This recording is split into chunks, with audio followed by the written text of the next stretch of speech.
Good morning and happy Sabbath, my friends. Welcome back to another Solomon's Time with me, Solomon. Today I want to tell you a story about someone who was brave, courageous, and obedient. Have you ever been asked to do something that you thought was too much for you, but you knew you had to do it? Even though you felt like you couldn't, maybe you were just afraid or just didn't believe in yourself. Well, this is what happened to a guy named Gideon. The title of our story is Fighting Without a Fight. After God's people moved into the new land, which was Israel, many enemies came to fight them. God chose a man named Gideon to lead his people.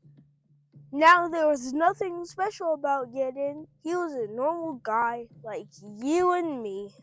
He did not know how to lead an army, and he was not a warrior. In fact, he was one of the smallest, weakest people in his whole family. God said to Gideon, "You will help save my people." Gideon was so confused because he was so small and weak.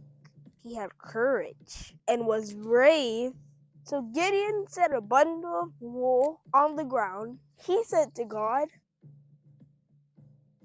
"If what you say is true, that in the morning let the wool be wet with dew, and let the grounds be dry." And guess what? It happened just as Gideon asked. Then Gideon said, "God, don't be angry, but if I would really save your people, then in the morning let the wool be dry and the grounds be wet with dew." And guess what? It happened. So Gideon chose an army.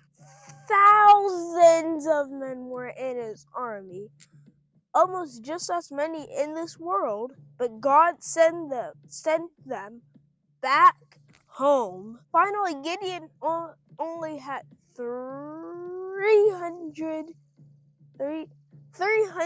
men left out of 300,000. That's almost like an ant in our big world. God told Gideon not to worry, and he told him how to win the fight without even fighting. This is what he did. Now listen up. Late that night, each man took a torch, a clay pot, an empty clay pot, and a trumpet. They covered their torches with the jars, so they all tiptoed to the army camp. And when Gideon gave the signal, all his men blew their trumpets, and they all kind of sounded like this.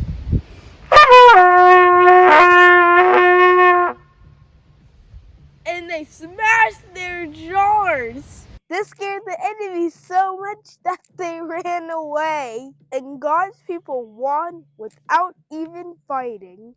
Now you know God gave Gideon courage, and he does the same with us. He makes us brave when in situations we're afraid.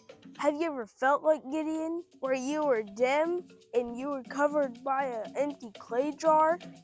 Well, God wants us to shine and not be afraid, no matter what your challenge is. If it's talking in front of your class, maybe you think you're not good enough to make the soccer team. You don't have to be afraid of messing up, because God will always love you no matter what. He wants to use us for big things, just like Gideon. So we can't let fear get in the way.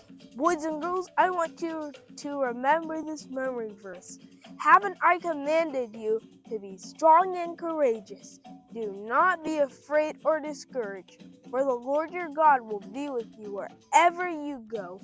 Joshua 1:9. Alright, my friends, I hope you enjoyed this week's Bible story, because I did.